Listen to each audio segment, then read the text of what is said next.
Hello and welcome to D-20. Now, 20 days until I turn 21. That was my wrist that just cracked. Did you hear that? The playlist I've been listening to recently, I called Existential Dread is my favorite form of medicine because I thought it was funny. But I think it fits the mood, the vibe of the existential dread of turning 21. Turning 21 is terrifying, probably only to me. I feel like people are always very excited to turn 21 for a glaringly obvious reason, but I don't know, it's scary for me. I think I'm weird about birthdays in general. It always takes me like a while to remember that I'm a completely different age, and I don't remember, it was recently where somebody asked me how old I was and my first instinctive answer was 17. I'm not 17. You know, like something in my brain just doesn't connect the dot for some reason. My dad also did tell me that when I turned 21, he's like, you're gonna have to carry a day everywhere and nobody's gonna think it's a real ID. But it is, I promise. I was born in 2003. I feel like everybody's gonna think it's a fake ID, especially because I'm in New York, and so they're gonna be like, oh, it's from a different state. You're 21 even though you look like you're a child.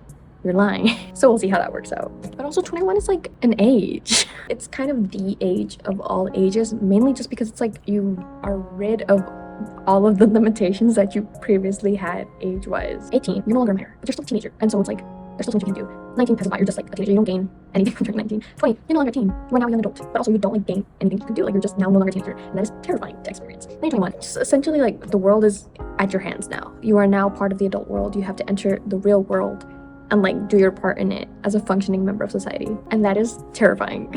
I did recently see a quote that was like, you spend your 20s figuring it out and your 30s living it or something like that. Number one, it did make me feel a little better because do I have any idea what I'm doing? No, not at all.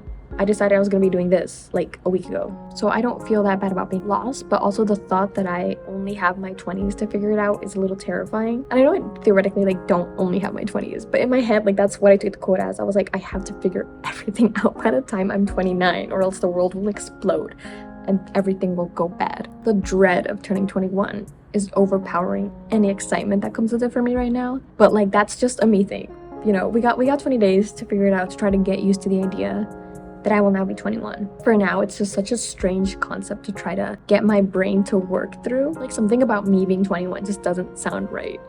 So I lied. This is not a cute little video log series. This is actually just gonna be me coming to terms with the fact that I'm gonna be 21. And then I will be 21. And then the world will not explode. And I will make peace with that fact some way, somehow. Like, I think it'll be okay.